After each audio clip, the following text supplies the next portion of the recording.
యేసుప్రభు వచ్చారు. కానీ నువ్వు మాత్రం అమ్మా నాన్న కొడుకై పుట్టాల్సింది అక్కడ. ముగ్గురు దేవుళ్ళు వచ్చారు కానీ నువ్వు అమ్మా నాన్న కొడుకై పుట్టాల్సింది.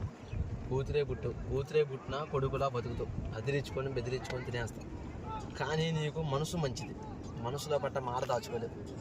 కానీ నువ్వు మాత్రం పెద్దగా అంటే లైక్ చేసేదానివి కాదు, సరదాగా తమ్ముడు ఏం చెప్తారా చిలక ఏ దేవుడు ఇచ్చిందో చూద్దామని వచ్చావు. కానీ నువ్వు ఎక్కువ శాతం ఇంట్లో ఆడకూడదు.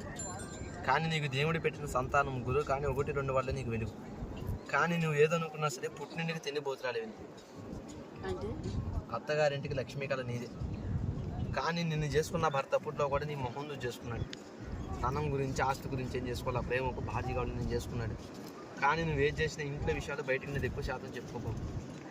అయితే నువ్వు ఏదనుకున్నా సరే మీ ఇంటి మీద జనం చూపు బాగు. ఏదో ఉంది, సంపాదిస్తున్నారు, బాగుపడుతున్నారు, నలుగురిలో విలువగా ఉన్నారని ఏడుపు. కానీ ఒకరిని